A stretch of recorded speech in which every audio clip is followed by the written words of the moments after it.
guys, this here's Getaway Driver 101, and today I am going to be showing y'all some things about PvP that y'all should be aware of in No Man's Sky. I play permadeath a lot, and I do experiment with permadeath. I experiment with, just about every feature in the game. I think we all do at times. So the thing you need to watch for, though, when you're playing permadeath is player followers. And you got to pay attention to players' dots. Now, I feel like the devs need to put in a feature where there is green and red tagging to let players know that there is a player killer. Allowed PvP, if you have that on and you are playing in permadeath and someone kills you, they can wipe your save completely back to nothing. You also have your ship marker and your player marker. Note that those can make you go off the radar around players. You can use those for PvP exploiting. I will demonstrate. I will not go in and hurt any players because I'm not really like that unless they shoot at me or get aggressive with me. But usually I don't usually I go up and trade with people. I give people stuff. I usually walk up and be like, here bro, here's $250,000 or something, or like, here's $250 million, like, why not, I mean, I'm cool with people, but if I usually teleport to somebody's base, I try to make sure it's a player that may not be as upgraded, may be new to the game. So if I come up to them, I have my PvP usually off, and I usually try to just give them stuff, but usually I do that in the anomaly. But like, for instance, this dude has his as portal, so obviously it's just a portal base. It's probably not his main base, so it's probably just something that's sitting out in the middle of nowhere. But this is to just demonstrate that you can teleport to other people's bases, and not only can you do it, they can do it to you. So if they teleport to your base and you're AFK, you will go from offline mode with your screen paused to it unpausing and running in real time with your menu up in the pause menu, but in real time running in the game, which means that a player can come up and kill you while you're in the pause menu. The reason why I know that is I've also had that happen. I've died twice in this game since I've played 2 players. Every other time I've died in permadeath has been my own fault doing dumb stuff. You can also sabotage certain things at their bases. You can't sabotage everything, but if they have like a farm or a material extractor, or as you can see, their discovery, you can sabotage their discovery as well. Now, obviously, I'm not like that.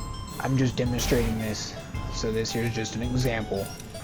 That's why I said I teleported to a player's base that was more than likely in out of the nowhere, that was not his main base.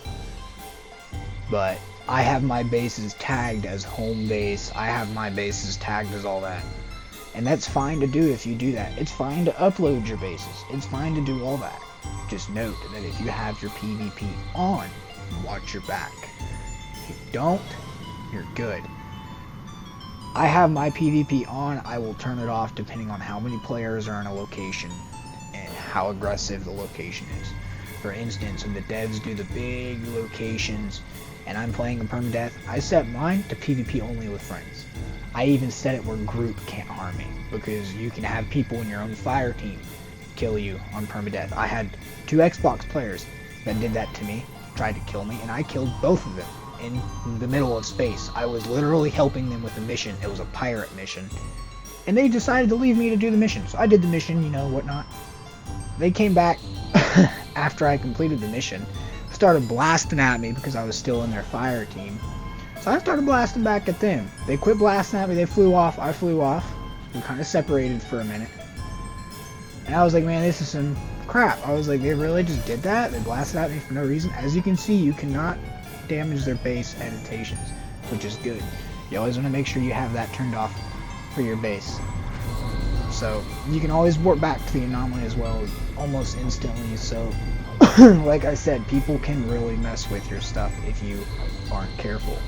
If you like to go AFK and leave your game run, build a specific room for player log off. And when I say player log off, make sure this room is either way up in the sky, somewhere where it's going to be hard for somebody to reach you. And then make it where it's got a lock pad for you to have the doors locked. You can lock the doors. I have a room specifically for me when I go AFK at my home base that is all in lockdown. Keeps people from trying to hurt me if I am not playing the game, because I do occasionally boot it up on rest mode and play it via remote play. Now, there's just a lot of things you should know about that people can come and mess with your stuff. Material extractors. If you have a farm, they can take your supplies out of your material extractors. I specifically build password sequences for, and I also use proximity switches to tell whether or not if you're standing in front of the door, how close you are to the door. So there's even a specific spot that you have to stand to click the button, even after you do all the codes for the switches and the buttons and stuff like that. And I can do a video to show how to set up a door code like that. It's not hard to do, it's just a little time consuming, and some people may even get confused because the wiring can get a little frazzled. But that's what you should do for your gold farms. If you are making a farm specifically for making cash as gold as a beginning player, I'm not saying that many players are going to come and steal your gold or your other stuff, or your other supplies, or even they can take things from your refiners, and I don't think they can take anything from your nutrient inventories, but they might be able to take it from the machine if it's left in the machine. Other than that, you just gotta basically be careful when you're playing the game, and as long as the player is friendly and cool with you, you're fine. But if the player seems like they may have a kind of a standoffish set to them, or they might have kind of an odd way that they're playing, you might need to keep your distance from them, just to keep precaution if you play with PvP. Thanks for watching. I hope y'all enjoyed. Like or subscribe. I hope this helped, and I will see y'all next time. Peace.